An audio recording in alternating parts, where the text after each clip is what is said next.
Order please. කතානායකවරයාගේ නිවේදන අද දින පැවැත්වන විවාදය උසස් පාර්ලිමේන්තු සම්ප්‍රදායන්ට ගරු කරමින් ගෞරවනීය හා ආදර්ශමත් ලෙස පවත්වාගෙන ලෙස සියලුම ගරු සභිකවරුන්ගෙන් මම ඉතාමත්ම කාරුණිකව ඉල්ලා සිටිනවා. කතානායකතුමා විසින් ලිපිකයක පිළිගැන්වීම ශ්‍රී ලංකා ප්‍රජාතාන්ත්‍රික සමාජවාදී ජනරේ ආණ්ඩුක්‍රම ව්‍යවස්ථාවේ 154/6 ව්‍යවස්ථාව ප්‍රකාරව 2015 මුදල් වර්ෂය සඳහා විගානාධිපතිවරයාගේ වාර්තාවේ දෙවැනි කාණ්ඩයේ 23 වෙනි කොටස සහ 9 වෙනි කාණ්ඩයේ 7 වෙනි කොටස සහ 10 වෙනි කාණ්ඩය විශේෂ විගණන වාර්තාව 7 වෙනි කොටස මම ඉදිරිපත් කරමි. ගරු පාර්ලිමේන්තුවේ සභානායකතුමා එම වාර්තාව මුද්‍රණය කළ යුතුයි මම යෝජනා කරනවා. වාචික පිළිතුරු අපේක්ෂා කරන ප්‍රශ්න ගරු උදේ ප්‍රභාත් ගමන්පිල මැතිතුමා, ගරු පද්ම උදේශාන්ත ගුණසේකර මැතිතුමා, මම අහනවා ගරු කතානායකතුමා. ගරු අධ්‍යාපන මැතිතුමාගේ ඇසීමට ගරු ප්‍රධාන සංවිධායකතුමා,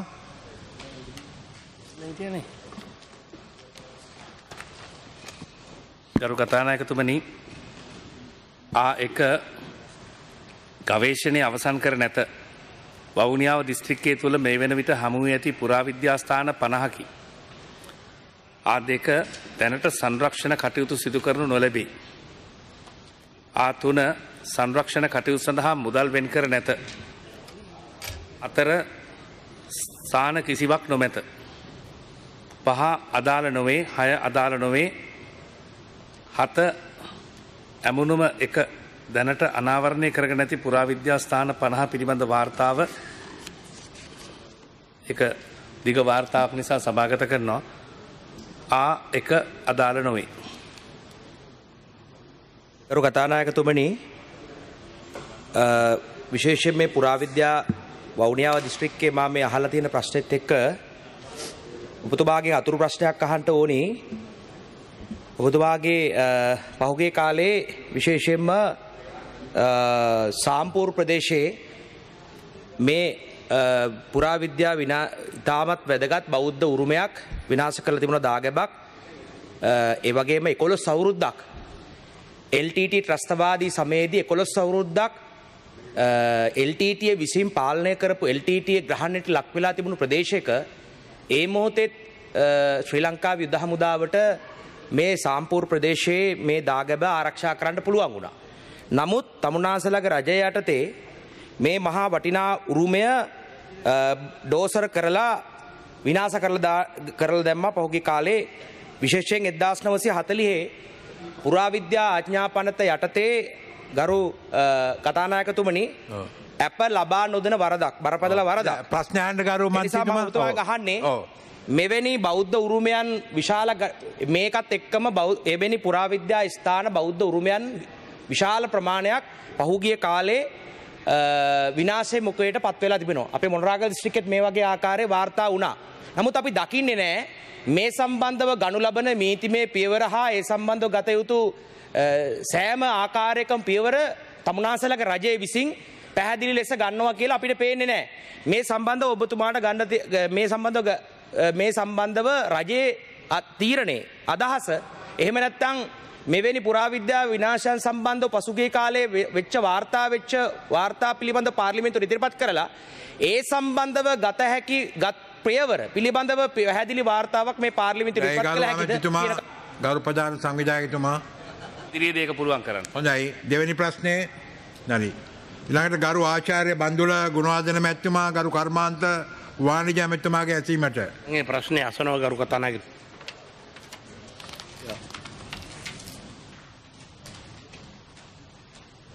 The A1, the industrial plants that have been established under the proposal number 2001 of the 2016 budget that proposed to set up large number of environmentally sensitive industries in specially identified areas such as Puttalam, Hambantota and Kilinochchi. Though it was proposed in the 2016 budget to facilitate the establishment of highly environmentally sensitive industries in designated areas, it could not be pursued since no allocation has been made by the General Treasury for this purpose. A2, identification of industries as to whether they are environmentally sensitive or not is a subject that falls under the purview of the Central Environmental Authority. Industries are permitted to the established only on production of clearance certificate from the Central Environmental Authority. The industries in export processing zone do not come under the purview of the Ministry of Industry and Commerce. There are hundreds of industries outside the export processing zones and all are not registered with the Ministry of Industry and Commerce. It is therefore not possible to answer this question.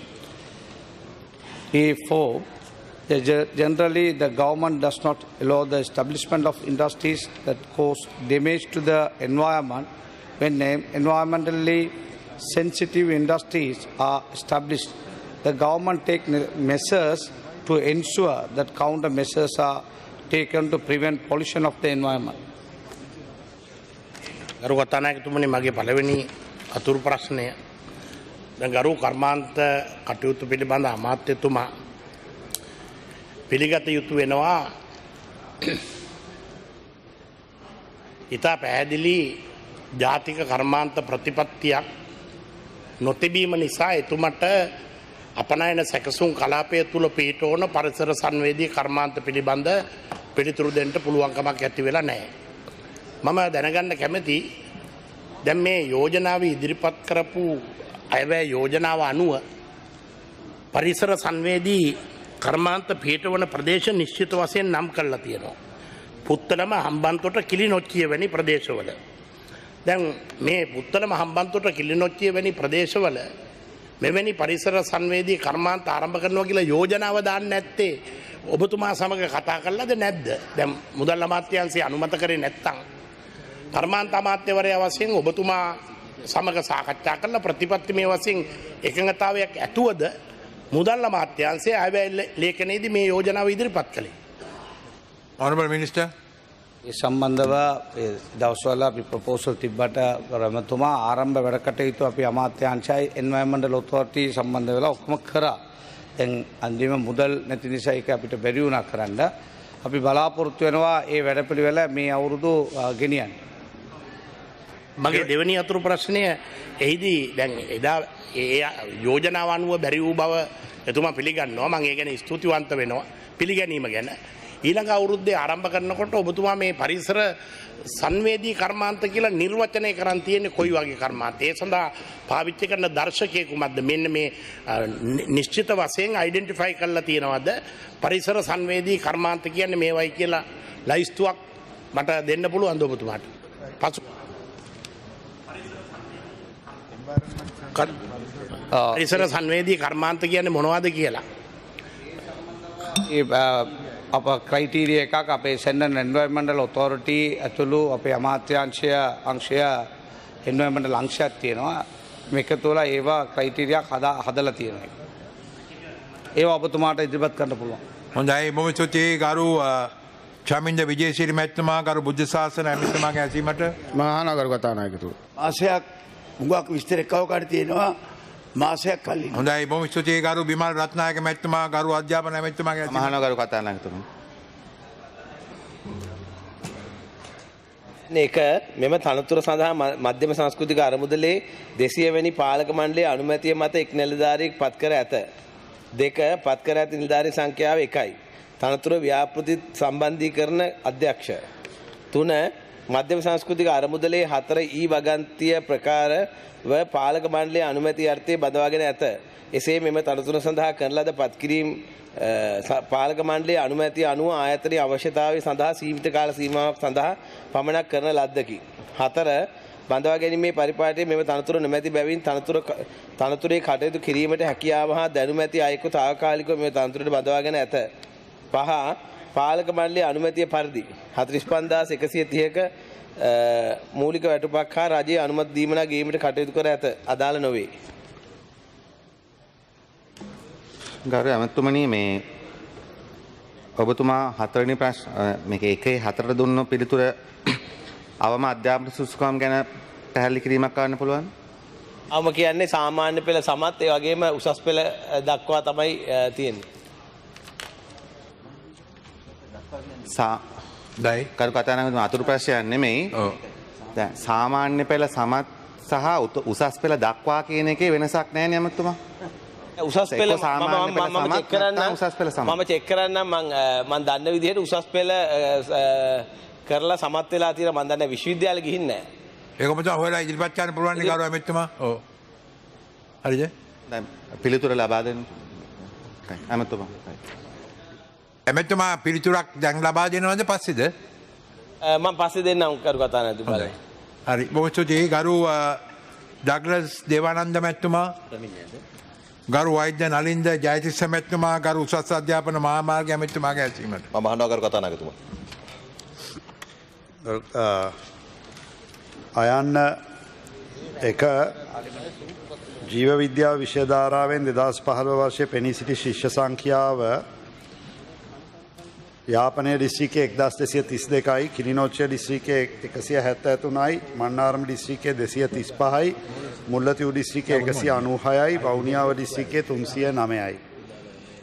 අයන්න 2 විශ්වවිද්‍යාල ප්‍රවේශ සඳහා සුදුසුකම් ලැබූ ශිෂ්‍ය සංඛ්‍යාව යාපනයේ දිස්ත්‍රික්කයේ 743යි, කිලිනොච්චි දිස්ත්‍රික්කයේ 84යි, මන්නාරම දිස්ත්‍රික්කයේ 112යි, මුල්ලතිව් දිස්ත්‍රික්කයේ 72යි, වවුනියාව දිස්ත්‍රික්කයේ 166යි. එම සංඛ්‍යාව අපොසු උසස් පෙළ විභාගය සඳහා පෙනී සිටි ශිෂ්‍ය සංඛ්‍යාවේ ප්‍රතිශතයක් ලෙස යාපනයේ දිස්ත්‍රික්කයේ 60.3යි, කිලිනොච්චිය දිස්ත්‍රික්කයේ 48.55යි, මන්නාරම දිස්ත්‍රික්කයේ 47.66යි, මුල්ලතිව් දිස්ත්‍රික්කයේ 36.73යි, වවුනියාව දිස්ත්‍රික්කයේ 53.72යි.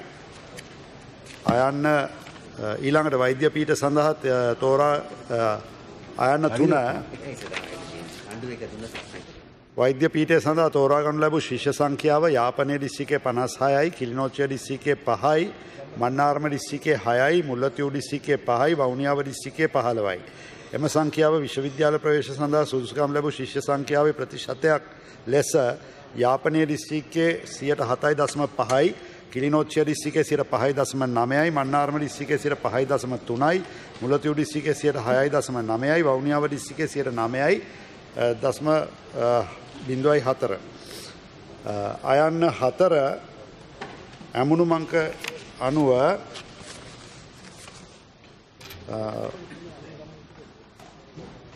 එම ලේඛනය අනුව දිස්ත්‍රික්කයේ යාපනය පාසල හින්දු විද්‍යාලය හරි යාපනයේ දිස්ත්‍රික්කය ප්‍රතිඵල භෞතික විද්‍යාවේ B, රසායන විද්‍යාව A, ජීව විද්‍යාව B, Z අගය 1.88 යාපන විශ්වවිද්‍යාලයේ තේරීපත් කර ඇත. ඊළඟට කිලිනොච්චිය දිස්ත්‍රික්කය භෞතික විද්‍යාවට B, රසායන විද්‍යාවට A, ජීව විද්‍යාවට C, Z අගය 1.5යි නැගෙනහිර විශ්වවිද්‍යාලය. ඊළඟට මන්නාරම දිස්ත්‍රික්කය භෞතික විද්‍යාවට B, රසායන විද්‍යාවට A, ජීව විද්‍යාවට B, Z අගය 1.5යි නැගෙනහිර විශ්වවිද්‍යාලය. ඊළඟට මුල්ලතිව් දිස්ත්‍රික්කය භෞතික විද්‍යාව C, රසායන විද්‍යාව B, ජීව විද්‍යාව A 1.4යි 7 නැගෙනහිර විශ්වවිද්‍යාලය. ඊළඟට භෞතික මේ වවුනියාව කැම්පස් එකට භෞතික විද්‍යාව B රසායන විද්‍යාව A ජීව විද්‍යාව A 1.8.9 Z අගය යාපනයේ විශ්වවිද්‍යාලයට. කතානායකතුමනි මගේ පළවෙනි අතුරු ප්‍රශ්නය මේ විෂයට මේ ප්‍රශ්නයට අදාළව නෙවෙයි මතුමාගේ අවධානය යොමු කරනවා පළවෙනි අතුරු ප්‍රශ්නේ විදියට ඔබතුමාටම අයිති අම්පාර හාඩි ආයතනයේ ජාතික උසස් අධ්‍යාපන ඩිප්ලෝමාව හදාරන දෙවනි වසර ශිෂ්‍යයින් 550ක් පමණ ඉන්නවා. අවුරුදු 50 ගානක් තිස්සේම අවුරුදු 30 ගානක් තිස්සේම ඒ අයට මේ නේවාසික ආගාර පාසුකම් ලබා දීලා තිබුණා. හදිස්සියෙම ඒ අයට දැන් නේවාසික ආගාරෙන් ඉවත් කරලා තිබෙනවා. එතකොට අම්පාරේ නොවන ශිෂ්‍යෝ සාමාන්‍යයෙන් 450ක් පමණ මේකෙන් පීඩාවට පත් වෙනවා. ඔබතුමා මේ වෙලාවේ මම පිළිතුරක් බලාපොරොත්තු වෙනවා. නමුත් මේක අවධානය යොමු කරනවා ඔබතුමාගේ මගේ පළවෙනි අතුරු ප්‍රශ්නේ විදියට. හොඳයි.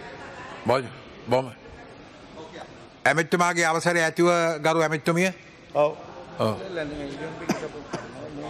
එතන ප්‍රශ්නේ වෙලා තියෙන්නේ නවකවදය කියන එක උප්පරිමෙන්ම යනවා. එතකොට ඒ පිළිබඳ නීතිමය කටයුතු කරලා ඒ කියන්නේ පැමිණිලිත් ලොකු ෆයිල් එකක් තියෙනවා. ඒ වගේම මම හම්බ වුණා දෙවෙනි වසරේ දැනට ඉන්න ශිෂ්‍යයෝ ඒ වගේම දෙවෙනි වසරේ එළියේ ඉන්න ශිෂ්‍යයෝ නේවාසිකව නැතුව කට්ටියත් නේවාසිකව ඉන්න කට්ටියත් ඒගොල්ලොත් ඇත්තටම කැමති නේවාසික කට්ටිය කියනවා ඊට පස්සේ ඒක කරන්නේ නැහැ කියලා. කියන්නේ ඒගොල්ලෝ හැබැයි එතන කොච්චර කිව්වත් ඒක වෙනවා. නේවාසික නොවන අය කියනවා මේක කරන්න එපා නේවාසිකත්වය නැති කරන්න කියලා. හැබැයි එතන ඉඩ තියෙනවා. එතකොට එතනින් මේ බාරකාර එතුමා එක්ක මම කතා කරලා එතන ඇත්තටම ගොඩ නැගිල්ලක් තියෙනවා දෙගොල්ලොට සම්බන්ධ වෙන්නේ නැති වෙන්න. ඒ කියන්නේ පළවෙනි වසරේ ළමයි දෙවෙනි වසරේ ළමයි. ඉතින් තාම පළවෙනි වසරේ ළමයි ගත්තේ නැහැ. මැයි මාසේ තමයි ගන්නෙ. ඉතින් එතකොට අපි දෙමව්පියොත් කැඳවලා කතා කරලා ඉවරලා ඇමතිතුමාට දන්නවන්න තමයි අපි තීරණය කරන් ඉන්නේ. හොඳයි ගරු ඇමතිතුමාගේ අවධානය යොමු කරන්න. ගරු කතානායකතුමනි මේ නලින්ද දායතිස්ස මන්තුමා කලින් අහපු ප්‍රශ්නෙට ඊයේත් පැන නැගුණු ප්‍රශ්නයට මීට කලින් විශ්වවිද්‍යාලවල වල 2008 හැම S3ක් ගත්ත අයව අවම සුදුසුකම් හැටියට යාපනයේ විශ්වවිද්‍යාලයට අතුරත් කරලා තියෙනවා වෛද්‍ය පීඨයට හෝ සයන්ස් එකට යාපනයේ දිස්ත්‍රික්කය 2008 2009 හරි හොඳයි. ඒ වගේම මුල්ලත්තිව් වලින් ආදි වශයෙන් S3ක් තියෙන C1යි S2යි තියෙන අයත් ඇතුළත් කරලා තියෙන බව කලින් මේකේ සහතික වෙනවා. මට ඒ ලේඛනය ඔබතුමාට දෙන්න පුළුවන්. හොඳයි දෙවෙනි ප්‍රශ්නේ දෙවෙනි අතුරු ප්‍රශ්නේ කරු කතානායකතුමනි. දැන් යුද්ධය අවසන් වෙලා අවුරුදු 6කට පස්සේ තියෙන උසස් පෙළ විභාගයේදී යාපනයේ ශිෂ්‍යයෙකුට වෛද්‍ය පීඨ ඇතුළත් වෙන්න අවම සුදුසුකම A1යි B2යි. මුලතිව්වල මේ දිස්ත්‍රික්ක පහෙන් අඩුම ගත්තොත් මුලතිව්වල A1යි B1යි C1යි. දැන් ඔබතුමාලා ඔය නිර්ණායක හැටියට ගන්නේ යුද්ධය උච්චතම අවස්ථාවට පත්වෙච්ච වෙලාවේ යාපනයේ දිස්ත්‍රික්කේ අර බිම්බෝම්බ මැද්දේ බෝම්බ වැටෙනකොට පාඩම් කරලා වෛද්‍ය පීඨ ඇතුළත් වෙච්ච ළමයෙක්ගේ S3 පදනමක් කරගෙන අද මේ කොළඹ ඉන්න හරි වෙන කොහේ හරි ඉන්න කෙනෙකුට මුදල් ගෙවලා වෛද්‍ය පීඨ යන අවස්ථාවක් හදනවා. ඒකෙන් මොන සාධාරණ දවතුමක් කියන්නේ අර යාපනයේ ඉන්න අන්ත අසරණ ශිෂ්‍යව පෙන්නලා මෙහෙ කිසිම ප්‍රශ්නයක් නැතුව සියලු පහසුකම් සහිතව සල්ලි විතරක් ඉගෙනගෙන හැබැයි උසස් පෙළ සමත් වෙන්න බැරුව ඒ ටික මුදල් වලින් කවර් කරගන්න යන කෙනෙකුට ඒ නිර්ණායක හදන එක සාධාරණයිද කිල්නොච්චර යාපනයේ රමෙක් වෙන්නලා. ඒ වගේම කරු කතානායකතුමනි ඊයේ සභානායකතුමා කිව්වා එංගලන්තේ පෞද්ගලික වෛද්‍යවල ඇතුළත් වෙන්න පුළුවන් කියලා S3 මේ මම ළඟ තියෙන්නේ එංගලන්තයේ බකින්හම් විශ්වවිද්‍යාලයේ වෛද්‍ය පීඨයේ නිල වෙබ් අඩවියේ වාර්තාව මේක තිබෙනවා. In the case of applicants offering UK levels, they should have obtained before the medical course begins a minimum of grades AAB in A levels. AAB including chemistry. එනිසා මේ වෙන පාරවල් යන්න ඕනේ අර අසරණ අහිංසක ළමයි පෙන්නලා මේ හරියට සමත් වෙන්න බැරියට අවස්ථාව හදන්න එපා. ඒක අපි කියන්නේ අඩුතරමේ ඊට පෙර අවුරුද්දේ අවම වෛද්‍ය පීඨ සුසුකම හරි සලකලා බලලා අවම නිර්ණායක තීන්දුව කරන්න කියලා. හොඳයි බොහොම ස්තුතියි ගරු ඇමතිතුමා. කරුණාකරමනි මම ඒකට කෙටි උත්තරයක් මම ඒක සාධාරණ කරන්න බැලුවේ නැහැ මන්ත්‍රීතුමා. මම ඔබතුමාට පෙන්නුවේ 2008 2009 2010 වගේ වසරවල මේ ප්‍රතිඵලවලටත් ඇතුළත් කරලා තියෙනවා කියලා. ඔබතුමාගේ තර්කය එම වෛද්‍ය පීඨයට ඇතුළත් කර ගැනීම සඳහා අවම සුදුසුකම් නිර්ණායක කීපයක් ඇතුළත් කිරීම සඳහා අනිවාර්යෙන්ම ඒක සලකා බලලා ඒකට අවශ්‍ය සංශෝධන කරන්න තියෙනවා නම් ඒකට පියවර ගන්නා බව මම සභාවට කියන්න කැමතියි. හොඳයි බොවිත්තුයි ගරු උදේ ප්‍රභාත් ගමන්පිල පරිදි වටේ හරි. හොඳයි ගරු සභානායකතුමා. රජයේ විශ්වවිද්‍යාලයක් නෙවෙයි ඒක ප්‍රයිවට් 100%ක් ප්‍රයිවට්. ඔබතුමාගේ පෞද්ගලික විශ්වවිද්‍යාලයක ඕක ප්‍රයිවට්. ඕකේ ප්‍රයිවට් මගේ දරුවත් ඕකට ගියා. ඒකයි මම දන්නේ. හොඳයි. It's a private university. It's not a state university. හරි අපි යන් අද පෙන්ද. දෙවෙනි වටය ගරු උදේ ප්‍රභාත් ගමන්පිල මැතිතුමා ප්‍රශ්න අහනවද? පොයින්ට් ඔෆ් ඕඩර් ගරු අධ්‍යාපන ඇමතිතුමා. අරු කතානායකතුමනි ඔබතුමා දැම්ම උත්තරේ දෙන්න පුළුවන්ද කියලා මම බිමල් රත්නායක මන්තුමාගේ ප්‍රශ්නෙට ඒ සුදුසුකම ඇහුවා. ඔහු උසස් පෙළ ඉහළින්ම සමත් නිලධාරියෙක් ඒ ශාස්ත්‍රයේ ප්‍රායෝගික දැනුම තියෙන කෙනෙක්. ඒ පිළිබඳව එතුමා දැනුවත් කරලා එතුමා අරන් තියෙන්නේ අත් වශයෙන්ම ඒ ශාස්ත්‍රයේ තියෙන විශාල දූෂණ සහ බොහෝ දේවල් ඔහු ඒ නිලධාරියන් නිසා තමයි වළක්වා ගන්න පුළුවන් වුණේ කරු කතානායකතුමා. හොඳයි බොහොම ස්තුතියි. දෙවෙනි වටේ ප්‍රශ්න අහනවද?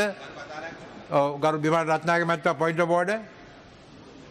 ගරු ඇමතිතුමා ඔබතුමා කැමති පිළිතුරු දෙන්න ගරු පිළිතුරු ලබා දීම පිළිබඳ ස්තුතිවන්ත වෙනවා. නමුත් එතුමාගේ තනතුර බලන්න ව්‍යාපෘති සම්බන්ධීකරණ අධ්‍යක්ෂක මේ ආයතනයේ මධ්‍යම සංස්කෘතික අරමුදල. එතකොට මේක ඊටාම ඉහළ වෘත්තීමය සහ අධ්‍යාපන සුසුකම් තියෙන විශාල පිරිසක් ඉන්නවා.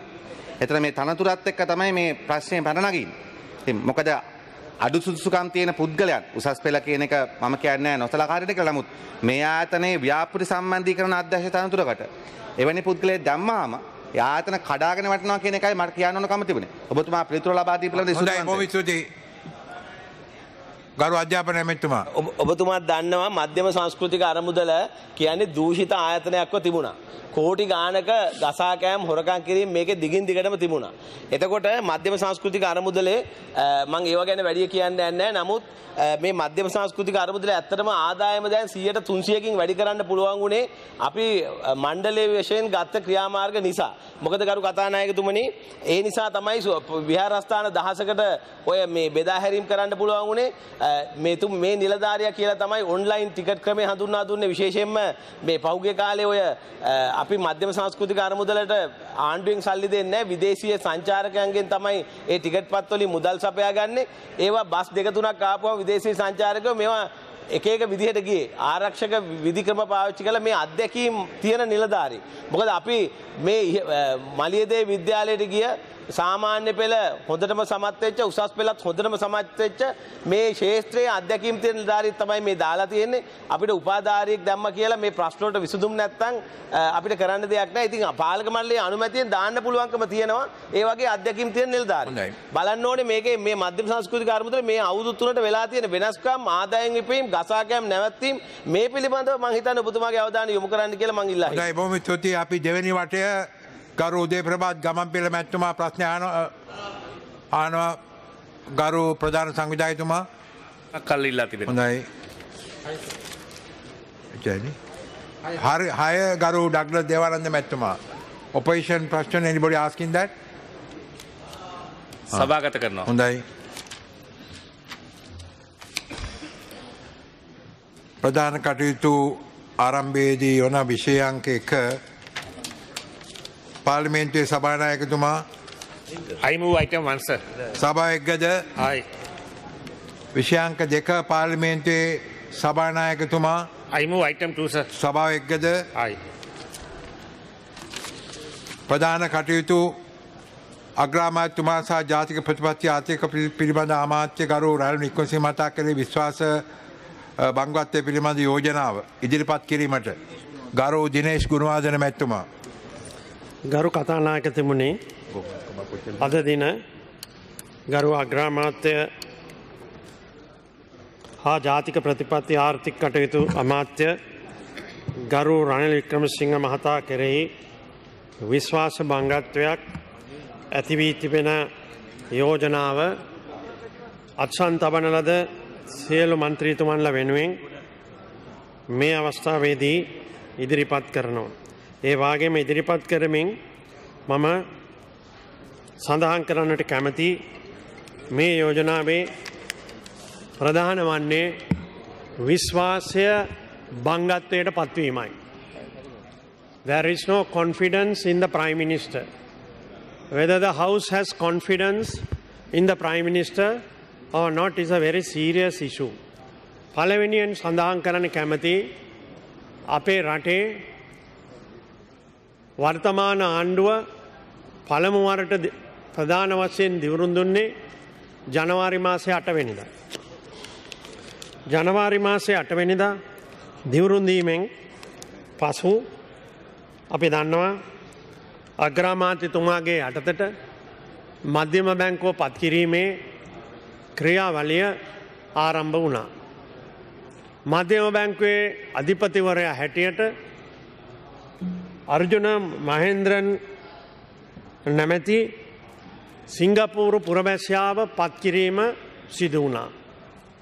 ශ්‍රී ලංකාවේ මධ්‍යම බැංකුව අප රට ආණ්ඩුක්‍රම ව්‍යවස්ථාව අනුව විදේශිකයෙක්ගේ අතට පත් කිරීම මහා බැංකුවක් රටක තියෙන එකයි. බැංකුව ඕන තරම් තියෙන්න පුළුවන්. මහා බැංකුවක්කට තිබෙන වගකීම පමණක් නොව මහා බැංකුවේ අධිපතිවරයා හැටියට මුළුමහත් ආර්ථිකයට හා මූල්‍ය ක්‍රමයට කරන්නට පුළුවන් බලපෑම ඉතාම දැවන්ත බලපෑමක් බව අපි කවුරුත් මේ අවස්ථාවේ සඳහන් කරන්න කැමති. ඇයිද පාර්ලිමේන්තුව මූල්‍ය තත්ත්වය සාකච්ඡා කරන්න ව්‍යවස්ථාවේ බලය පවරා තිබෙන්නේ.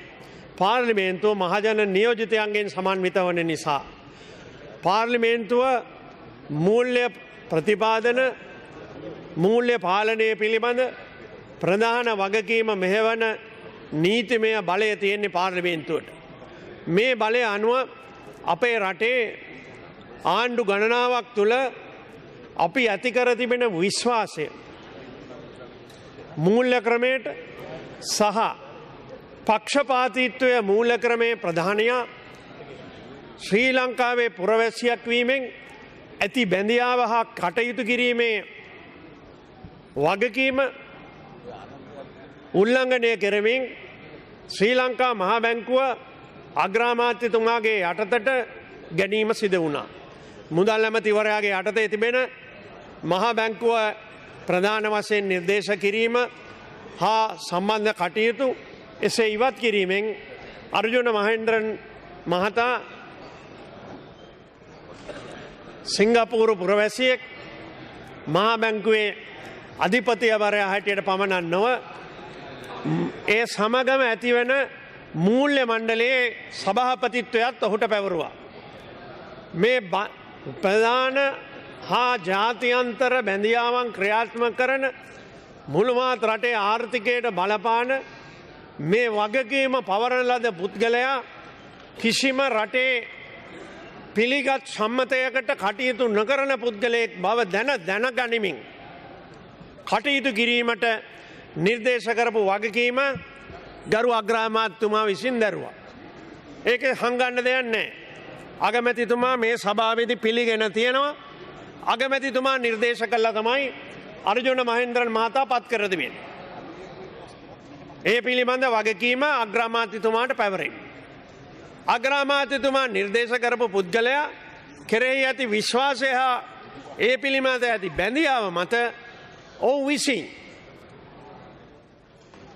රටේ මූල්‍ය ක්‍රමයට රටේ ඇති කළ යුතු මහා බැංකුවේ කළමනාකාරණය හා නායකත්වයට සම්ප්‍රදායික පිළිගත් සම්මතයන් සියල්ල උල්ලංඝනය කරමු. අර්ජුන මහේන්ද්‍රන්ට සම්බන්ධ තමාගේ පවුලට අයිති පර්පෙචුවල් ට්‍රෙෂරිස් ආයතනයට සුවිශේෂ ලෙස මධ්‍යම බැංකුවේ බොන්්ඩිකුත් කිරීමේදී ඇති කළ වංචාව නිසයි ඔහු ඉවත් කිරීමට දිගටම පරීක්ෂණයක් අපි ඉල්ලලා කටයුතු කරේ. මම ගරු කතානායකතුමනි අපේ යෝජනාවේ පළවෙනියෙන් කියවෙන්නේ බැඳුම් කර වංචාවක් සිදු කිරීම අරමුණින් සම්මතයට පටහැනිව සම්මතය තමයි මුදල් ඇමති යටතේ තියෙන්න ඕනේ. නමුත් මුදල් ඇමති නොවන අගමැති යටතට මහා බැංකුව මධ්‍යම බැංකුව ගෙනාවා. මධ්‍යම බැංකුවේ අධිපතිවරයාව එසේ පත් කරා. ඔහු විදේශිකයෙක්. ඔහු යටට මූල්‍ය මණ්ඩලය පත් කරා. ශ්‍රී ලංකාවේ පුරවැසියෙක් නොවූද අපකීර්තිමත් ඉතිහාසයක් ඇත්තා වූද බැඳියාවන් අතර ගැටුමක් ඇත්තා වූද කොන්ෆ්ලික්ට් ඔෆ් ඉන්ට්‍රෙස්ට් බැඳියාවන් අතර ගැටුමක් තමන්ගේ පවුලේ සමාගමකට බොන්ඩ් එකේ සහන දෙන්න තමන්ම විශේෂයෙන් නියෝග දෙන පුද්ගලයෙක් තමන්ට වාසියක් කිරීමට මහා බැංකුව පාවිච්චි කරන පුද්ගලයෙක් මුළු මහත් රටේ ආර්ථිකයට මේ ලෙස ලේ හලාගෙන යන්න ඇති කළ අවිශ්වාසයේ ඛේද වාචකයේ මුළු රටම අද වෙලාගෙන ඉවරයි. රටේ මූල්‍ය ක්‍රමය කෙරෙහි රටේ මූල්‍ය කේන්ද්‍රීය ආයතනය කෙරෙහි ඇති විශ්වාසය සම්පූර්ණ කඩවි මේ චෝදනාවන් වලට ලක් වී තිබෙනවා. ගරු කතානායකතුමනි, අපේ රටේ මේ ප්‍රශ්නය මතුවෙන්නට හේතු වෙනකොට ඔබතුමා නෙවෙයි කතානායක ගරු චමල් රාජපක්ෂ මැතිතුමා. ඊළඟට අපි මේ යෝජනාවේ කියනවා මෑත යුගයේ ලෝකයේ සිදු වූ දැවැන්තතම මූල්‍ය වංචාව වන ශ්‍රී ලංකා මහ බැංකුවේ බැඳුම් කර වංචාවට ඉතාස් පැහැදිලිව සම්බන්ධ වෙන හේයින් අප මේ යෝජනාව ඉදිරිපත් කරන්නේ. ඒට සම්බන්ධ පුද්ගලයන් නිර්දෝෂී කරන්න බෑ. මේට සම්බන්ධ නිසා අපේ රටේ මුදල් ඇමතිවරයාට පාර්ලිමේන්තුවට ඇවිල්ලා ප්‍රකාශයක් කරලා ඉල්ලාස් වෙන්න සිද්ධ වුණා. රවී කරුණානායක මුදල් ඇමතිට ඉල්ලාස් වෙන්න සිද්ධ වුණා. ඒක ඔබ කාටවත් නැගිටලා නෑ කියන්න බෑ. ඔය ඉල්ලාස් වෙන ප්‍රකාශය අර්ජුන මහේන්ද්‍රන් ගැන හා ඒ ක්‍රියාවලිය ගැන සඳහන් කරන මම ඊට වඩා ඒ කාරණාව කියන්න යන්නේ නැහැ කාලය මදි නිසා. දෙවැන්න ගරු කතානායකතුමනි, දිව්ගුණසේකර මන්ත්‍රීතුමාගේ නායකත්වයෙන් කෝප් කොමිටිය මේ වංචාව කැඳවා කටයුතු කළා. ඒ කෝප් කොමිටිය කටයුතු කරන්න ඉස්සෙල්ලා මං කැමති ඉතාම වැදගත් සියලු මන්ත්‍රීවරුන්ට ඉතාම වේගයෙන් කියවිය හැකි ලිපියක් අද අයිලන්ඩ් පත්තරේ තියෙනවා. Island Midweek Review by Samindra Fernandez. Make the great betrayal of the central bank robbery. ගරු කතානායකතුමනි, ජනවාරි 8 ජනාධිපතිතුමා ඡන්දය පැවැත්වෙනවා. ජනවාරි 9 මෛත්‍රීපාල සිරිසේන ජනාධිපති ලෙස දිවුරුම් දෙනවා. ජනවාරි 9 රනිල් වික්‍රමසිංහ අග්‍රාමාත්‍යවරයා හැටියට දිවුරුම් දෙනවා. ජනවාරි 23 Finance Minister Ravi recommends Arjuna Mahendran as governor of the CBSL. January 26, President Sirisena appointed Singaporean Mahendran as governor CBSL. January 26, Dedas Pahlav, Mahendran met ministers Ravi K. Kabir Rech and UNP chairman Malik S, which I accepted. There no one will deny it. All of you all have accepted that fact, that you all went to the CBSL allegedly to discuss a massive fund requirement of 18 billion rupees. 27, the first bond scam perpetrated within hours. The top financial sector knew how primary dealer Perpetual Treasuries Limited had carried out the operation in connivance Mahendran, father-in-law of the Arjuna Losses, owner of PTL. The PTL is fully owned subsidiary of the Perpetual Capital Private Limited, owned by Geoffrey Joseph Aloysius and Arjuna Joseph Aloysius. Massive media coverage of the bond scam sent shockwaves through the government, Sirisena Wickremesinghe government, and exposed to the world the biggest fraud that was begun in our country's central bank. March 10th, Honorable Prime Minister, following consultation with Sirisena, appointed 3-member committee to probe the issuance of the treasury bonds. The committee comprised Attorney at Law Gamini Pitipana, Attorney at Law Mahesh Kalugampitiya, Attorney at Law Chandima Mendis. It was a pro-UNP committee. 21st of March, the joint opposition made representation to the Speaker, Chamal Rajapaksa, demanding special debate on the bond scam. May 22nd, special subcommittee of COPE appointed to probe the February 29, 2015 issuance of the treasury bonds. 13-member subcommittee had the inaugural meeting on the same day under the chairmanship of Honorable D. Gunasekara. ඉතින් මම ඉල්ලා සිටිනවා මේ දිනේ දවසෙන් දවස මේ සිදුවුණු ක්‍රියාවලිය නීති විරෝධී භාවය නීතිය උල්ලංඝනය කිරීම පිළිබඳ නීතිය පරීක්ෂා කිරීම පිළිබඳ පාර්ලිමේන්තුව මැදිහත් වුණු හැටි කෝප් සභාව පළමුවෙන් ඩී ගුණසේකර දෙවනුව හඳුන්වැති මන්ත්‍රීතුමාගෙන් 2015 මහමැතිවරණයෙන් පස්සේ හායේ වාර්තාවල් සියල්ලගෙන් පස්සේ මන්ත්‍රීතුමා ගරු මන්ත්‍රීතුමා ඔබතුමාට තව විනාඩි 3ක් තියෙනවා. ඔඩර් ප්ලීස් ගරු මන්ත්‍රීතුමාලා සාකච්ඡා කරනවා නම් කරුණාකරලා මේ සභාවට ටිකක් ඩිස්ටර්බ් වෙන අපිට එළිය සාකච්ඡා කරන්න. මෙතන කතා කිරීම වඩම් ඉක්මනින්ම ඉවර කරන්න. විනාඩි 3ක් තියෙනවා ඔබතුමාට. මේ ලේඛනය මගේ කතාවේ කොටසක් ඇටියට මේ දින ටික ඇතුළත් කිරීම සඳහා ගරු කතානායකතුමනි කතා කරන්න ඕඩර් ප්ලීස් අපි මේ සාකච්ඡා විවාදයක් තියෙන කන්නාකර විවාදයට දෙන්න. කතානායකතුමනි කතා කරන්න. අර කතානායකතුමනි මේ විවාදයේ ගරුත්වයෙන් කරන ඉඩ දෙන්න I ask you not to disturb. මොකද ලැජ්ජා. අර මන්ත්‍රීතුමල්ලා අර්ජුනව හම්බෙලා දාවි සිංගප්පූරුවෙන්. කතා කරන්න. ඔව්. එයාව සිංගප්පූරුවේ අරන් ගියා. මහේන්ද්‍රන් අර්ජුන මහේන්ද්‍රන් සිංගප්පූරුවේ ඉන්නේ. සිංගප්පූරුවේ යන ආණ්ඩුවේ ඔක්කොම මහේන්ද්‍රන් හම්බ වෙනවා. ලංකාවේ උසාවියට මහේන්ද්‍රන් ඕන වෙලා තියෙනවා. ලංකාවේ උසාවියට ගෙනල්ලා දෙනවා කියනවා. නමුත් සිංගප්පූරුවේ ඉන්න මහේන්ද්‍රන් ගෙන ගන්න අගමැතිතුමාට බෑ. මෙන්න තත්ත්වය අපේ රටේ.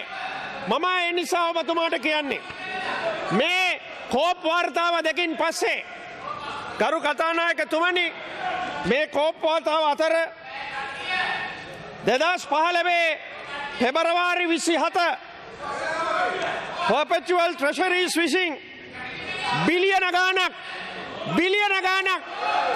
මේ බොන්ඩ් එකෙන් වංචා කිරීම සඳහා ලංකා බැංකුව උපයෝගී කරගත්තා. ලංකා බැංකුව මේ බොන්ඩ් එකට මුදල් දුන්නේ කිසිම පිළිවෙතක් අනුගමනය කරලා නෙවෙයි. අර්ජුන මහේන්ද්‍රන්ගේ ඕනකමට ගරු මන්ත්‍රීතුමා තව විනාඩියක් පාවිච්චි කරලා මේ යෝධ වංචාව කරලා අදත් මේ යෝධ වංචාව ගැන පියවරක් නැහැ. ඊළඟට ජනතාවගේ සේවක අර්ථ සාධක අරමුදලට මේ වංචකයෝ මේ සුරක් බොන්ඩ් එක වික්කා. ඒ වික්ක බොන්ඩ් එකෙන් පමණක් බිලියන ගාණක් හොරකමට සල්ලි ගත්තා. අද වෙනතුරු නඩුවක් නැහැ. එතකොට EPF එකේ සල්ලි පාවිච්චි කරා මේ වංචාවට. ඊළඟ කාරණේ කරු කතානායකතුමනි මම කියන්න කැමති මේ කාරණා ටික අවසානයි සඳහන් කරන්න ඕනේ. අවසන් කරන්න. ඔව්. පාර්ලිමේන්තුවේ ප්‍රශ්න නිසා රාජ් පොලිසිය විසින් නීතිපතිතුමාට මේ ලිපි ගොනුව ගිහිල්ලා බාර දුන්නා. නීතිපතිතුමා ලිපි ගොනුව විවෘත කරා. අපරාධයක් සිදු කරන බවට පරීක්ෂා කිරීමට එය නැවතා දමා තිබුණා. ඊට පස්සේ ඒ ලිපි ගොනුව සිවිල් කටයුතු කළ හැකිද කියලා තවත් අංශයකට හොඳයි බොහොම ස්තුතියි. හරි මාරු කරා. හොඳයි බොහොම ස්තුතියි. හරි හොඳයි ගරු මන්ත්‍රීතුමා ඊළඟට ගරු ඩල සලාපෙරුම් මැතිතුමා ස්ථිර කිරීමට. හොඳයි බොහොම ස්තුතියි ගරු මන්ත්‍රීතුමා. හොඳයි. එතුමාට වෙලාව දෙන්න කරු කතානායකතුමා. අපේ වෙලාවෙන් අඩු කරගන්න පුළුවන්. ඉවර කරලා දෙන්න ඉවරයි. වෙලාව ඉවරයි. එතුමාට තව වෙලාව දෙන්න. Yeah, finish. ඉවර ගන්න ඕ. නෑ ඉවර. What is the point of order? ඒ කෑගාන අය ෆුට් නෝට් කට්ටිය බව දන්නවා ලංකාවම. මොකද්ද point of order කියන්න කරු මන්ත්‍රීතුමා? මොකද්ද? නෑ නෙමේ කෑගාන නෙන්නේ ඔය ඔක්කොම ආගෙන ඉන්නවා මේ මුළු රටම මේ මණ්ඩාර මන්ත්‍රීතුමා මොකද්ද point of order? ඔබතුමාට බොහොම ස්තුතිවන්ත වෙනවා. ගරු දිනේෂ් ගුණවර්ධන මැතිතුමනි දිනේෂ් ගුණවර්ධන මැතිතුමනි මේක වැදගත් රීති ප්‍රශ්නයක්. දිනේෂ් ගුණවර්ධන මැතිතුමනි අපි 2008 ඉඳන් බොන් ටික සේරම ගේනවා. ඉස්සල්ලාම ඔබතුමාලගේ മന്ത്രിතුමාලා ටික පාර්ලිමේන්තුවට ඡන්ද දෙනවා. I that's not a point of order. ගරු අධ්‍යාපනයට point of order මොකද්ද? point of order. මොකද්ද point of order? ගරු කතානායකතුමනි I give you that point of order. ගරු හිටපු අමාත්‍යතුමායන් අහනවා අද හවස පුළුවන් නම් ඡන්ද 50ක් අරන් පෙන්නන්න. හොඳයි කතා ගන්න ඉවර කරන්න ඕන. ගරු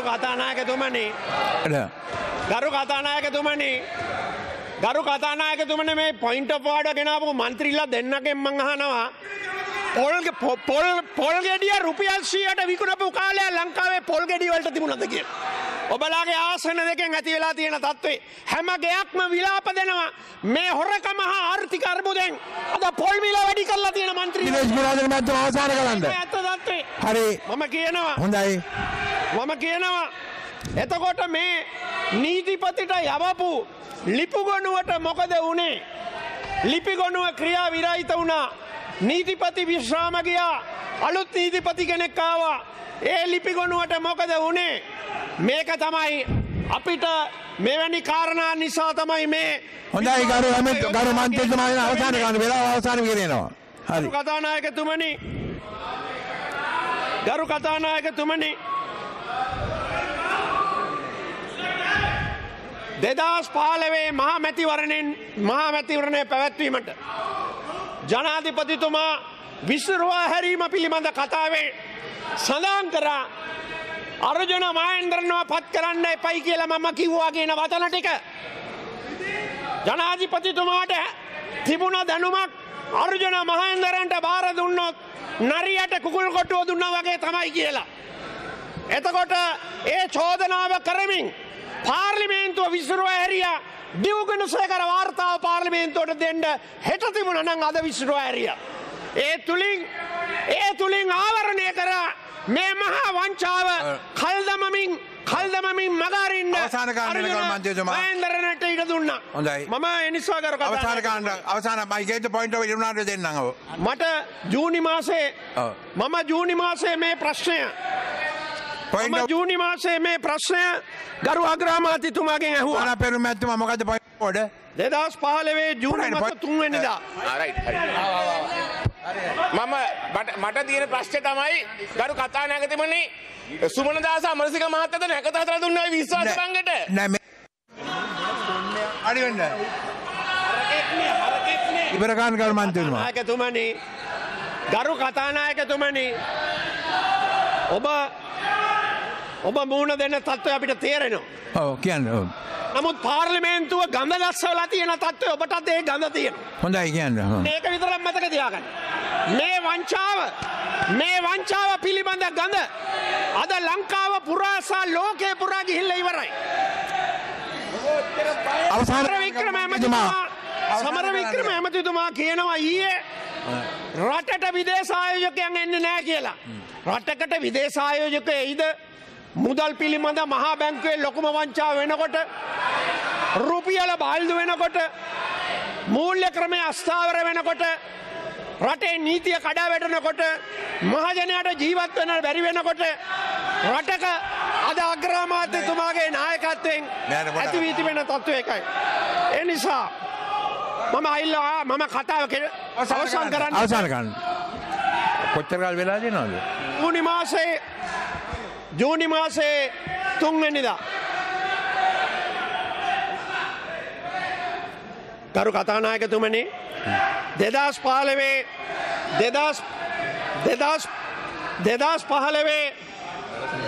ජූනි මාසේ වෙනකොට අද මේ සභාගර්භේ නෑ. අමරවීර මන්ත්‍රීතුමාත් රාජ් පොලිසියට ගිහිල්ලා පැමිණිල්ලක් කරා. අමරවීර මන්ත්‍රීතුමා එදා මේ පැත්ත ඊට ගිහිල්ලා රාජ් පොලිසියට පැමිණිල්ලක් කරා. අල්ලස් කොමිසමට මේ සම්බන්ධව ගරු නිමල් සිරිපාද සිල්වා ඇමතිතුමා හැන්සාඩ් වාර්තාව තියෙනවා මේ පිළිබඳ විපක්ෂ නායක හැටියට විශේෂ යෝජනාවක් පාර්ලිමේන්තුවේ ගෙනාව අපි ඔක්කොමලා එක්ක. ඒ වාර්තාවල් වල ඒ ඉදිරිපත් කරපු කරුණු මත තමයි අද අපි මේ ඔප්පු වෙලා තියෙන මේ භයානක වංචා පිළිබඳ සඳහන් කරන්නේ. ඊට පස්සේ ජනාධිපතිතුමාට සිද්ධ වුණා අර්ජුන මහේන්ද්‍ර නායක යලිත් පත් නොකර අලුත් කෙනෙක් පත් කරන්න කියලා රටේ ජනතාව ඒකාපද විපක්ෂය කරන ලද තදබල ඉල්ලීම පරිදි අග්‍රාමාත්‍යතුමා නිර්දේශ කර යවූ අර්ජුන මහේන්ද්‍රන් නොවන දැන් ඉන්න මායාධිපති කුමාරස්වාමී මහතාව පත් කරා. ඊට පස්සේ මේ වංචාව පිළිබඳ දිගින් දිගටම බඳුලගෙන ආදන මන්ත්‍රීතුමා ඇතුළු අපේ මන්ත්‍රීවරු ප්‍රශ්න කිරීමේ ප්‍රතිඵලය ලෙස ජනාධිපතිතුමාට නීතිපති අංශයෙන් කිසිම දෙයක් වෙන්නේ නැහැ. ෆයිල් හංගලා තියෙන නිසා ජනාධිපතිතුමාට සිත වුණා අග්‍ර ශ්‍රේෂ්ඨාධිකරණ විනිසුරු චිත්‍රසිරි මහතාගේ ප්‍රධානත්වයෙන් ජනාධිපති කොමිසමක් පත් කරන්න. දැන් ඒ කොමිෂන් වාර්තාවෙන් එළිදරව් වෙලා තියෙනවා අර්ජුන මහේන්ද්‍රන් සහ පර්පචුවල් ට්‍රෙෂරීස් මේ මහා වංචාව කර තිබෙන බවත් ඔවුන්ගේ වත්කම් වහා අත්පත් කරගත යුතු බවත් ඔවුන් වත්කම් මේ වංචාවෙන් කරපු ආයෝජන වාත්පත් කරගත යුතු බවත් ඔවුන් අධිකරණය වෙත ගෙන්වා නීතිමය කටයුතු කිරීමට බල කරලා තියෙනවා. දැන් මේ වගේ තත්ත්වයකදී අග්‍රාමාත්‍යතුමා ජ්‍යෙෂ්ඨ දේශපාලඥයෙක් හැටියට ඔහු පත් කළ අර්ජුන මහේන්ද්‍රන් පත් කිරීමේදී වගකීම ගත්තා නම් ඔහු කළ මේ හානිදායක තත්ත්වය ලංකාවේ ආර්ථිකයට මූල්‍ය ක්‍රමයට බැංකු ක්‍රමයට මහ බැංකුවට සහ එහි ප්‍රතිචාරය මුළු මහත් ආර්ථිකය තුළ විනාශ වී තිබෙන මේ තත්ත්වය ගැන වගකිව යුත්තේ අග්‍රාමාත්‍යතුමයි. ඒ නිසායි මේ පාර්ලිමේන්තුවේ ව්‍යවස්ථාව අනුව ජනාධිපතිවරයාට තියෙන්නේ විශ්වාසය දිනාගත හැකි කෙනෙක් අග්‍රාමාත්‍යයට පිළිගැනීමයි. සහ ජනාධිපතිතුමාට ආණ්ඩුක්‍රම ව්‍යවස්ථාව අනුව විශ්වාසය නැති වුණු තැන ඉවත් කරන්න පාර්ලිමේන්තුවට පුළුවන්. විශ්වාසය අගමැති කරේ නැති වූ තැන විශ්වාස භංගයකින් ඉවත් කළ හැකි. ඒ වගේම වෙනත් කරුණු යටතේ ව්‍යවස්ථාව අනුව ජනාධිපතිවරයාට බලය තියෙනවා ඉවත් කරන්න. ඒ ව්‍යවස්ථාවේ තියෙනවා එකින් එකක් වගන්ති කියවන්න යන්නේ නැහැ. දැන් ප්‍රශ්නේ තියෙන්නේ අපි විවාදයේ තියෙනකොට මට මතකයි විරුද්ධ පක්ෂයේ නායකත්වයේ දරන සම්බන්ධන් මැතිතුමාගේ කතාවේදා අපි ගත්ත විවාදයේදී එතුමා පැහැදිලිව කිව්වා වංචාවක් කරලා තියෙනවනම් හොරකමක් කරලා තියෙනවනම් රටේ සෙන්ට්‍රල් මහා බැංකුවට හානියක් කරලා තියෙනවනම් ඒ ගැන කටයුතු කළ යුතුයි ආණ්ඩුව වගේ කියන්න ඕනි කියලා. අද එතුමා මොනවා කියේද මන් දන්නේ නැහැ. මම ඉල්ලා සිටිනවා මේ මහා අපරාධය ලංකා පාර්ලිමේන්තුවේ අනුමත නොකරන තත්වයකට අපේ සියලුම මන්ත්‍රීවරු එකඟ වෙලා අපේ විශ්වාස භංග යෝජනාවට ඡන්දය දෙන්න කියලා. හොඳයි. ඒක කියමින් මම ගරු කතානායකතුමනි 2015 ජූනි මාස 3 වෙනිදා 378 වෙනි හැන්සාඩ් වාර්තාවේ පිටුවේ මම අග්‍රාමාත්‍යතුමාගෙන් appointment of Mr. Arjuna Mahendran as Governor of the Central Bank කියලා අසපු ප්‍රශ්නේ මූලික කරුණු 7 කියලා මගේ කතාව අවසන් කරන්න I just like to quote. At the time of being appointed the Governor of the Central Bank was Mr. Arjuna Mahendran a citizen of the Republic of Sri Lanka? Is he a citizen of Sri Lanka at present? Question number 2. Question number 3. Is he a citizen of any other country? Question 3. Question 4. Has he taken made an oath of affirmation to any other country, remove the loyalty to the Republic of Sri Lanka. 5.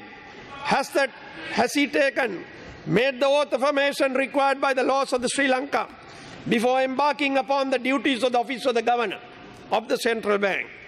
6.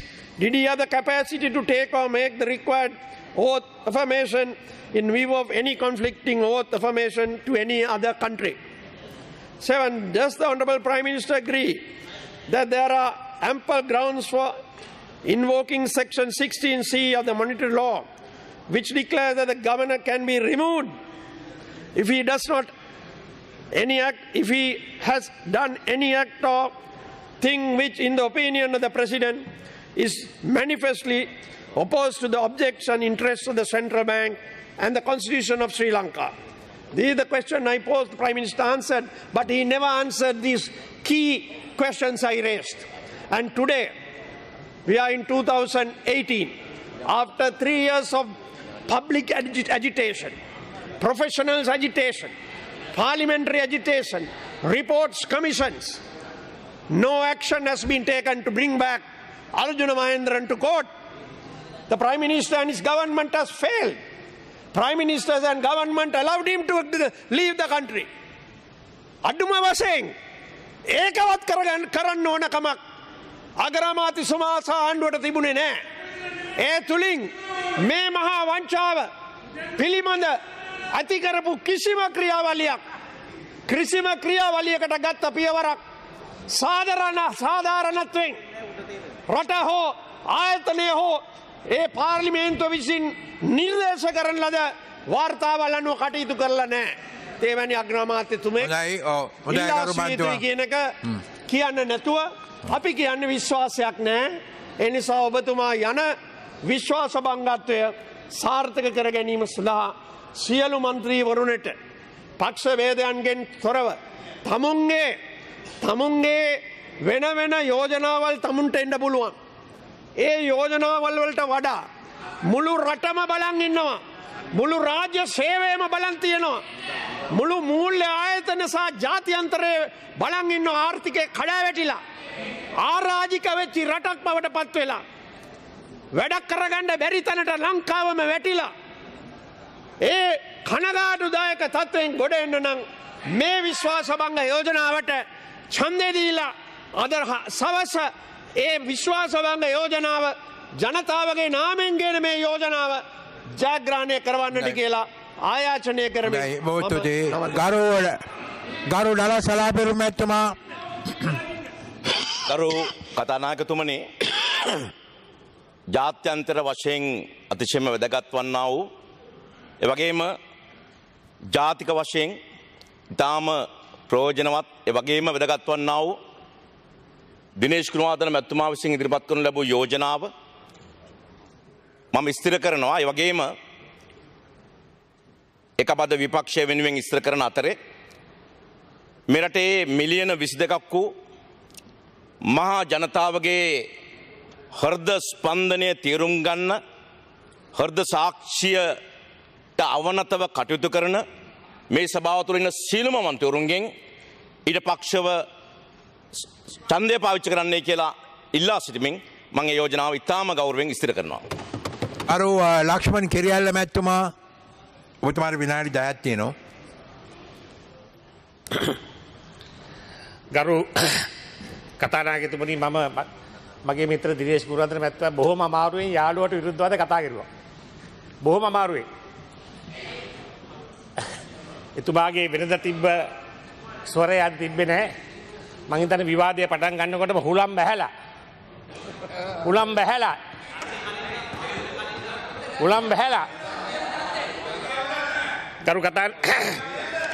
ගරු කතානායකතුමනි ගරු රනිල් වික්‍රමසිංහ මැතිතුමා අග්‍රාමාත්‍ය ධූරය බාරගත්ත හැම අවස්ථාවකම COPE කමිටුවේ සභාපතිකම දුන්නේ විපක්ෂයට. එතුමා 2002 අගමැති වෙලා ඉන්න කාලේ එතුමා ජයරාජ් ෆර්නෑන්ඩෝ පුල්ලි මැතිතුමා කෝප් කමිටුවේ සභාපති හැටියට පත් කෙරුවා. පළවෙනි වතාවට චන්ද්‍රිකා මැතිණිය මහින්ද රාජපක්ෂ මැතිතුමා රට පාලනය කරපු අවුරුදු 20ෙම කෝප් කමිටුවේ සභාපතිකම දැරුවේ ආණ්ඩු පක්ෂ මන්ත්‍රීවරයෙක්. නමුත් රනිල් වික්‍රමසිංහ මැතිතුමා අලුත් ආදර්ශයක් දෙමින් 2002 එතුමා අගමැති වුණයින් පස්සේ යහපාලන ආණ්ඩුවේ අගමැති වුණයින් පස්සේ කෝප් කමිටුවේ සභාපති ධූරයට පත් කෙරුවේ විපක්ෂයේ මන්ත්‍රීවරයෙක්. එපමණක් නෙවෙයි මේ පාර්ලිමේන්තුව තුළ ඕවර්සයිට් කමිටුව සැති කළා. වෙනද උපදේශක සභාවට එන්නේ ආණ්ඩුවේ ඇමතිවරයෙක් මූලාසනේ ඉන්නේ. නමුත් ඒ වෙනුවට ඕවර්සයිට් කමිටුව සදලා ඒ ඕවර්සයිට් කමිටුව ඉස්සල සභාපතිකම් ආණ්ඩු පක්ෂයේ විපක්ෂ මන්ත්‍රීවරුන්ට ලබා දුන්නා. දෙපැත්තටම මේකේ අරමුණ වූයේ ආණ්ඩුවට හංගන්න දෙයක් නැහැ කියන විශ්වාසය මත. දැන් මේ බැඳුම්කර සිද්ධිය ආවයින් පස්සේ කෝප් කමිටිය ගරු අගමැතිතුමා පත් කරපු කෝප් කමිටිය ජනතා විමුක්ති පෙරමුණ මන්ත්‍රීවරයා සභාපති දින ගණනක් දින මං හිතන්නේ 150ක් විතර මේක පරීක්ෂා කෙරුවා. වාර්තාවක් දුන්නා. නමුත් අගමැතිතුමාගේ නම ඒ වාර්තාවේ කිසිම තැනක සඳහන් වෙන්නේ නැහැ. ඔහු මේ සිද්ධියට සම්බන්ධයි කියලා කිසිම තැනක සඳහනක් නැහැ. ඒතර කොහොමද විශ්වාස භංගයක් ගේන්නේ? පාර්ලිමේන්තුවේ සකස් කරන ලද කෝප් වාර්තාවෙන්ම ගරු අගමැතිතුමා ගැන වචනයක් සඳහන් වෙන්නේ නැත්නම් තමුන්නාන්සේලා කොහොමද විශ්වාස භංගයක් ගේන්නේ? ඊට පස්සේ ජනාධිපති කොමිසමක් පත් කෙරුවා. ඒ කොමිසමත් මං හිතන දින 100ක් විතර නඩු විභාග කෙරුවා. ඒ කොමිෂන් වාර්තාවේවත් ගරු දිනේෂ් ගුණවර්ධන මන්ත්‍රීතුමා කෝප් කොමිටියෙන්වත් ජනාධිපති කමිසමෙන්වත් ගරු අගමැතිතුමාගේ නම කිසිම සඳහනක් නැහැ. ඉතින් අන්න එම නිසා තමයි ගරු කතානායකතුමනි මේ විශ්වාස භංග යෝජනාව පුස්සක්. මොකද කෝප් කොමිටියෙන්වත් ජනාධිපති කොමිසමෙන්වත් ගරු අග්‍රාමාත්‍යතුමා වැරදි කාර්යයක් කළා නැහැ. ඕක ගැන වචනයක්වත් සඳහන් වෙන්නේ නැත්te. අනිත් එක ගරු අගමැතිතුමා බලන්න. එතුමාට කොමිසමට යන්න ගරු කතානායකතුමනි එතුමාට එන්න කිව්වේ නැහැ. නමුත් බලන්න කොමිසමේ සභාපති කියනවා නොවැම්බර් මාස 21 වෙනි අඟහරුවාදා අගමැතිට කොමිසමේ ප්‍රසාදය මේ කොමිසමේ සභාපති කියන්නේ පැමිණීම අනිවාර්ය නොවුවත් දිවුරුම් ප්‍රකාශ දී තිබියදීත් අගමැතිගේ පැමිණීම විශේෂයි. අගමැතිතුමා සාක්ෂි දෙන්න ගියා. කැමැත්තෙන්. ඕ බෑ කිව්වේ නෑ. කොමිසමේ සභාපති කියනවා මෙහෙම. කොමිසමට අවශ්‍ය කරනු ලබන පැහැදිලි කිරීම සිදු කර ගැනීම සඳහා අගමැතිතුමා ස්වේච්ඡාවෙන් ඉදිරිපත් වී කොමිසම ඉදිරියේ සාක්ෂි දීම සම්බන්ධයෙන් කොමිසමේ ස්තුතිය අගමැතිතුමා වෙත පළ කරන බව කොමිසමේ සභාපති ශ්‍රේෂ්ඨාධිකරණ විනිසුරු කේටි චිත්‍රසිරි මහතා කොමිසම හමුවේ ප්‍රකාශ කළේය.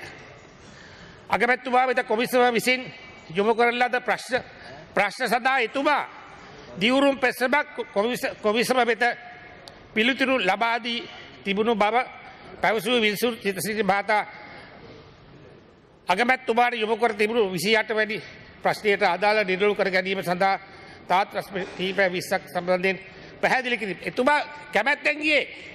එතුමා අහලා තියෙන ප්‍රශ්න ඔක්කොටම උත්තර දුන්නා. එතුමාට උඩේ යන්න නැති වෙන තිබ්බා. කොයි අගමැතිවරයාද මං අහනවා. අවුරුදු 20ක් රටපාලනය කෙරුවා. පොදු ජන එක්සත් පෙරමුණයි මහින්ද රාජපක්ෂ මහත්මයා. කොයි අගමැතිවරයාද කොමිසමට කියලා සාක්ෂියක් දුන්නේ? කොයි අගමැතිවරයාද ගියේ?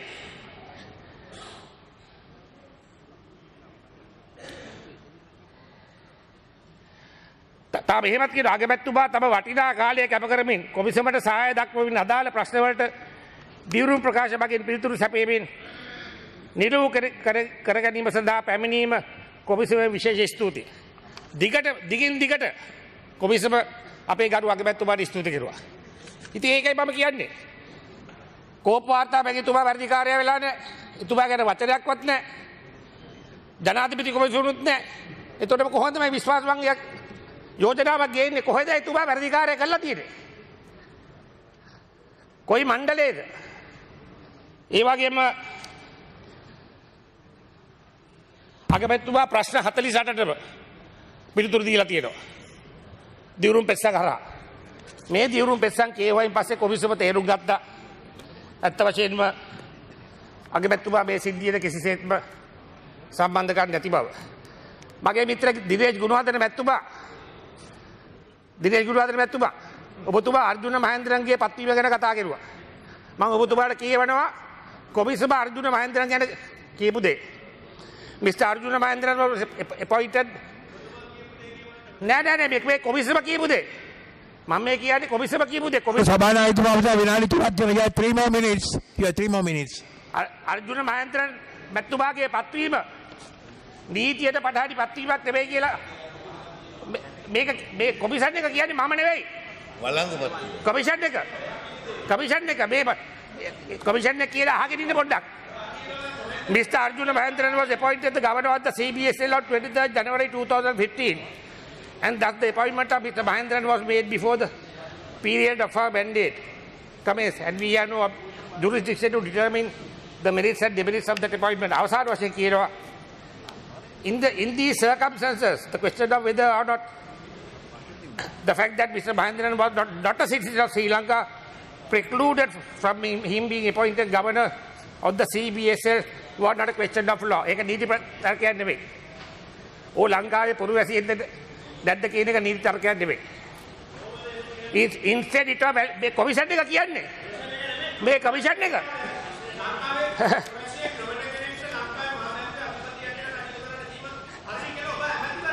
ඔබතුමාට මම කියන්නේ මේ කොමිෂන් එක කියන එක ඔබතුමාගේ වෙලාව ගරු මන්ත්‍රීතුමා ඇමතිතුමා තව විනාඩි දෙකක් තියෙනවා. ඔව්.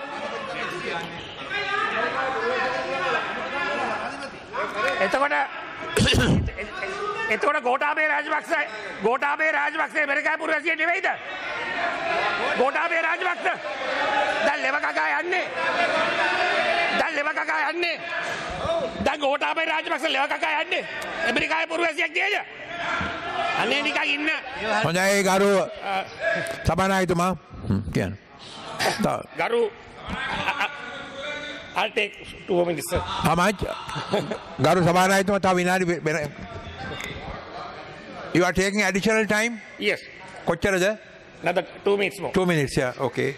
එතකොට දිගන සිද්ධිය ගැන මේ අවසාන මොහොතේදී මේ විශ්වාසභංග යෝජනාව ඉදිරිපත් කළා තියෙනවා. කවුද අද දිගන සිද්ධිය සම්බන්ධයෙන් අත්අඩංගුවට ගත්තේ? පොහොට්ටුවේ മന്ത്രിවරු. 6 දෙනෙක් මේකට 6 දෙනෙක් සම්බන්ධයි. දැන්ට 3 දෙනෙක් අත්අඩංගුවට රාග ඉන්නවා. පොහොට්ටුවේ മന്ത്രിවරු. පාර්ලිමේන්තු මන්ත්‍රීවරු පිටිපස්සෙන් මේක උදව් කෙරුවා. ඔබතුමා නෙවෙයි. පාර්ලිමේන්තු මන්ත්‍රීවරු දෙන්නෙක් උදව් කෙරුවා. ඔබතුමා නෙවෙයි. මොකද ඔබතුමා ඉන්නේ නාවලේ පිටියේ. දැන් සාක්කි අපි ලබාගෙන කටයුතු කරනවා. අනේ මෙසා ගරු ඇත්ත වශයෙන්ම මම කියන්න ඕන පොලිසියෙන් අඩුපාඩුවක් සිද්ධ වුණා. පොලිසිය දැනගෙන හිටියා ගරු කතානායකතුමනි මේ සිද්ධිය වෙන්න දවස් දෙකකට කලින් පිටස්තර පුද්ගලයෝ මානුවරට ආපු බව පොලිසිය දැනගෙන හිටියා. මම දුරකථනයෙන් කතා කරලා පොලිසියට කිව්වා මේ වගේ පුද්ගලයන් ඇවිල්ලා ඉන්නවා මෙයා ගැන සෝදිසියෙන් ඉන්න කියලා. නමුත් පොලිසිය ක්‍රියා කරුවේ නැහැ. සමහර පොලිස් ස්ථානවල අය හුඟක් මහන්සි වුණා. සමහර අය අහක බලන් හිටියා. ඒක ඇත්ත. අන්න ඒ නිසා ඒක අපි පිළිගන්නවා.